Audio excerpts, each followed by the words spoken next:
犯罪係数ゼロ。生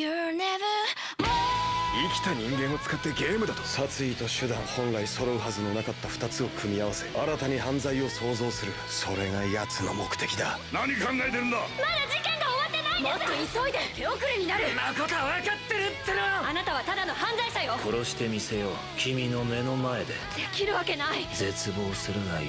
俺にはやり残したことがある。君たちは一体何を基準に善と悪をより分けているんだろうね。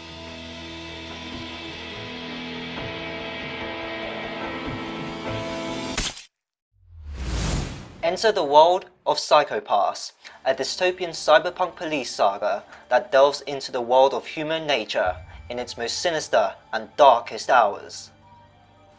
Gen Urobuchi makes a comeback in collaboration with Production IG, showcasing another one of his story takes on deconstruction. The lack of originality in its premise may stand out to many experienced viewers of the genre, but Psychopaths still manages to deliver its well-rounded content by sticking to its conception of Urobuchi's nihilism. From the get-go, we are shown the mechanics of how the civil system works in detaining latent criminals from felonious acts. Utilised by the police force, cyber-genetically powered firearms known as Dominators will scan a person's mental state in determining one psychopath in the form of a numerical figure. When this figure breaches a certain boundary, that person is deemed a latent criminal by the system, whereby the Dominator transforms itself into a paralyzer and takes him in for custody. On some occasions, the psychopath will reach a value where it wants an execution, whereby the Dominator executes its victims in a spectacularly gory fashion.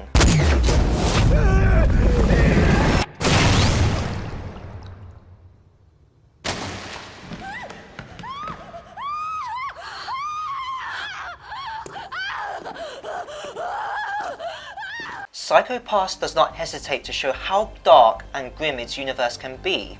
As indicated, its transcendent concept of a perfect society is questionable in this regard, but Psychopaths ensures to us that its characters are actively involved of what's to come in confronting these issues.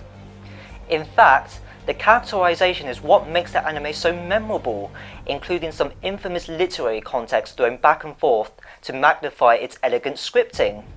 That said, Psychopaths is possibly one of the most ambitious, if not well sophisticated anime of its intended source material. Introducing Akane Tsunemori, a somewhat moe yet resolute saint of an inspector who might be considered the most civil of all people in Psychopaths' universe. Under the wing of Ginoza, a by-the-book chief inspector of Division 1 team, lead a team of enforcers to hunt down latent criminals in hopes of protecting society by creating a crimeless state. On paper, Psychopaths pretty much looks and sounds like a generic clone of live-action counterpart Minority Report, but it knows how to present itself in a subtle fashion that acknowledges the twisted realities of having human morals, with a tremendous degree of ideological characterization.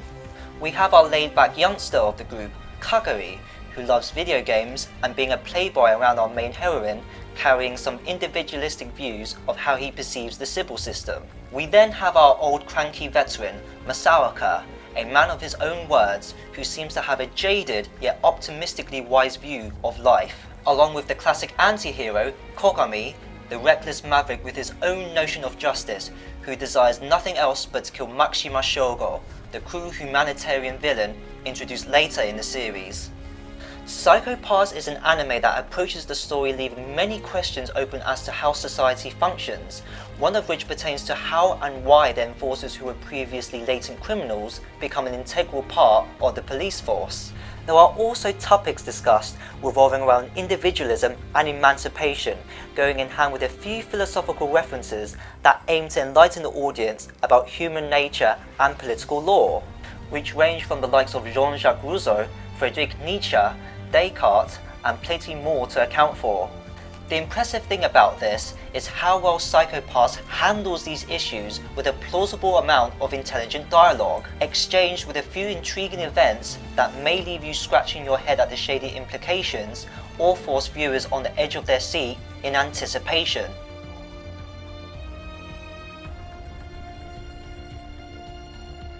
The philosophizing does begin to deviate from the story in the latter half of the show with an exorbitant degree of exposition, but it still provides you something to think about in context with the show itself. What Psycho Pass is also great at is how it dramatizes scenes in the event something groundbreaking will occur, which is especially applicable when we see it in the perspective of Kogami and Makishima. You can tell that Uebuchi made an effort to symbolically juxtapose Kogami and Makishima due to the choice of their clothing. The two of them, in this respect, represent the bipolar spectrum of their paradoxical yet extreme ideals, both with similar goals, but with different methods in accomplishing them. This is intrusively depicted in the first half of the show that is so well executed in exhibiting the mutinous idiosyncrasies. The same can be said for Akane.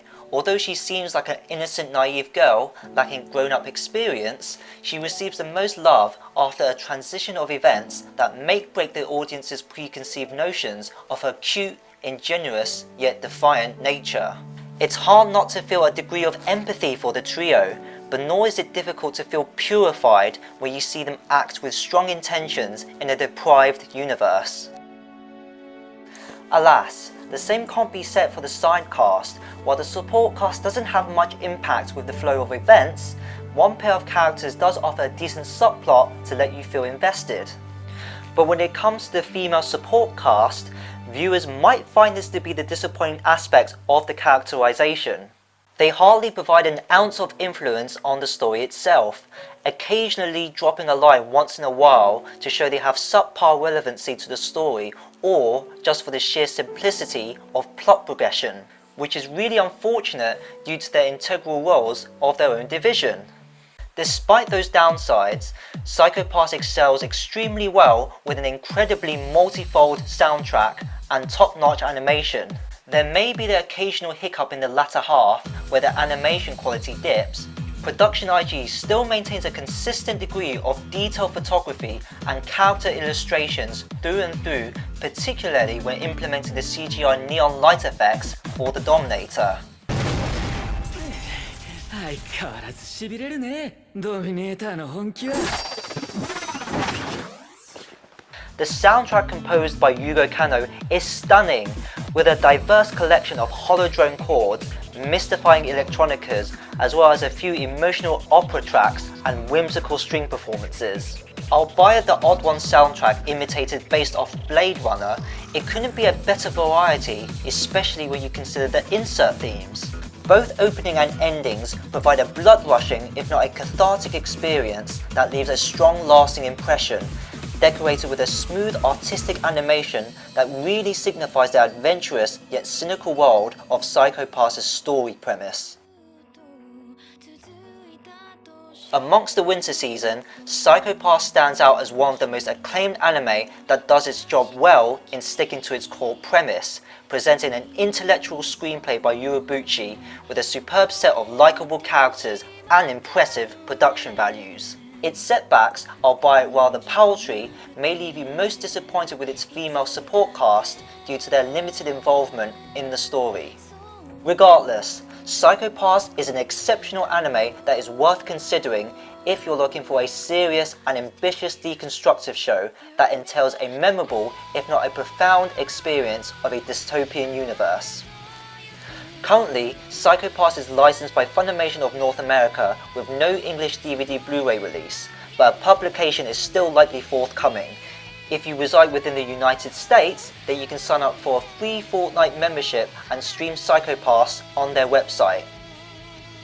Alternative shows recommended alongside Psycho Pass is none other than Uebuchi's previous work, Fate Zero, a show with one of the most incredible cinematic animation and deconstructive story, and Ergo Proxy, a show that also delves into the works of human nature with several philosophical undertones. Amongst the live action theatre, if you haven't seen Minority Report, then it's definitely worth checking out if you enjoy Uebuchi's version just as much, alongside cult classic Dark City.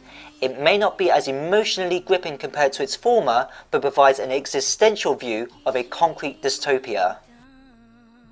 Once again, this has been Vinny of JJ Atelier. Till we meet again, keep it classy, folks.